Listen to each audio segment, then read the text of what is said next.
ভিজা হাতরে এইভাবে পুরো হাত ভিজানোর পর এই হাতকে আপনি মাথায় দিয়ে এভাবে টান দিবেন, টান দিয়ে একেবারে পেছন পর্যন্ত নেবেন, সেখানে মাথার হাতের এইটুক ব্যবহার করবেন, এটাকে টান দিবেন, তাহলে এইটুক অব্যবহৃত থেকে যাবে। এভাবে যখন টান দিবেন গোড়ার অংশ থেকে যাবে। এবার আসার সময় এইরকম করে টান দিবেন, তাহলে যাওয়ার সময় অর্ধেক হাতে আর আসার সময় বাকি অর্ধেক হাতে টান দিবেন, তাতে পুরো মাথা কি হয়ে যাবে, মাসা হয়ে যাবে।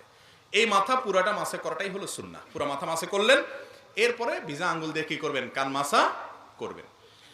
কান মাসা শেষ, গর্দান মাসা করবেন কিনা, এই তো এবার একটা ভেজাল এবং কামড়া কামড়ির জায়গায় চলে আসি আমরা, তাই না? এই একটা জায়গাতে ঝামেলা একটু এবং মত পার্থক্য আছে।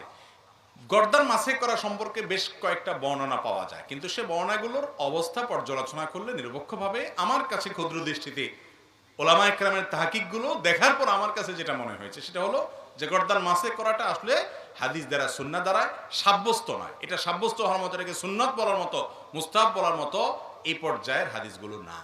কথা কি বুঝাতে পারছি? কেউ গর্দান করে মাসে করে, ওই যে বিভিন্ন বর্ণনা আছে সেগুলোর উপরে ইতিমাদ করে ভরসা করে, অনেকগুলো আমাদের ফতোয়া আছে মুস্তাহাবের উপরে, তাদের ব্যাপারে আপনার হার্ডলাইন হয়ে তাদের সাথে যুদ্ধ করতে যাওয়ার দরকার নাই। আপনি যেটাকে বিশুদ্ধ মনে হয়েছে সেটার উপর আপনি আমল করবেন।